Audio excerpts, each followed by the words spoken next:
Friends, welcome to 8 to 8 சமையல். இன்றைக்கி நம்ம 8 to 8 சமையலில் தக்காளி தொக்கு ரொம்ப சூப்பரான டேஸ்ட்டில் நல்லா புளிப்பு காரமாக எப்படி செய்யலான்னு பார்ப்போம்.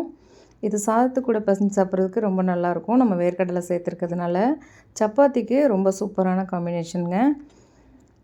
இது ரெடி பண்ணுறதுக்கு ஒரு பேன் எடுத்திருக்கேன். இதில் 3 ஸ்பூன் எண்ணெய் சேர்த்துக்கலாம்.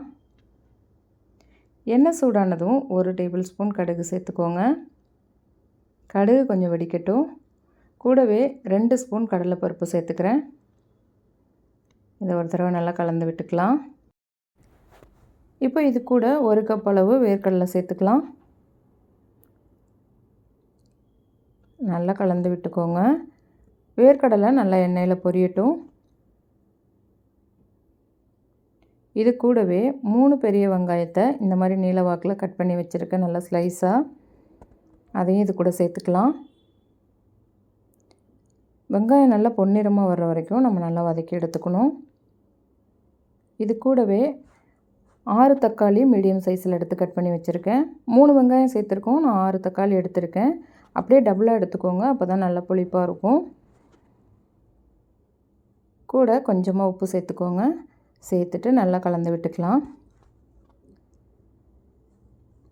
இப்போ இதுக்கு மூடி போட்டுட்டு அடுப்பை மீடியம் ஃப்ளேமில் வச்சு ஒரு 5லேருந்து 6 நிமிஷம் அப்படியே நல்லா வேக வச்சுக்கலாம்.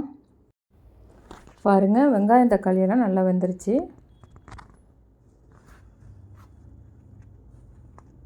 இதை நல்லா ஒரு தடவை கலந்து விட்டுட்டு இப்போ நம்ம இதுக்கு மசாலா சேர்த்துடலாம். இதில் 1 ஸ்பூன் மஞ்சள் தூள், 1 ஸ்பூன் மிளகாய்த்தூள், 1 ஸ்பூன் சோம்பு பொடி சேர்த்துக்கிறேன்.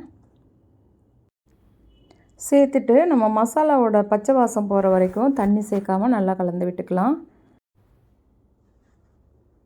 இப்போ இதில் 1 கப் அளவு தண்ணி சேர்த்துக்கலாம். தண்ணி நம்ம அதிகமாக சேர்த்துடக்கூடாது.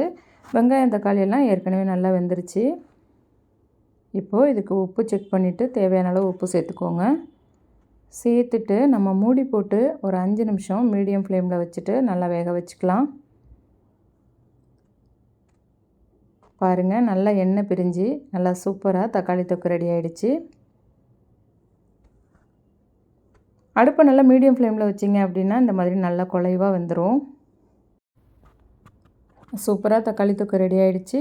இப்போ கடைசியாக இது கூட 1 டேபிள் ஸ்பூன் அளவு சர்க்கரை சேர்த்துக்கலாம். இது ஆப்ஷனல், உங்களுக்கு வேணும்னா நீங்கள் சேர்த்துக்கலாம். நல்லா புளிப்பு காரம் இனிப்போட ரொம்ப டேஸ்ட்டாக இருக்கும் இது சாப்பிட்றதுக்கு. இது சப்பாத்திக்கு ரொம்ப சூப்பரான சைட் டிஷ்ஷுங்க.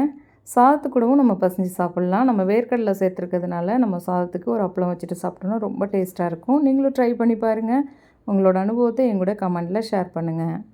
இந்த வீடியோ உங்களுக்கு பிடிச்சிருந்தா 8 to 8 சமையலுக்கு லைக் பண்ணுங்கள். உங்கள் உறவுகளுக்கும் நண்பர்களுக்கும் ஷேர் பண்ணுங்கள். மறக்காமல் நம்ம சேனலுக்கு சப்ஸ்கிரைப் பண்ணுங்கள். தேங்க்ஸ் ஃபார் வாட்சிங்.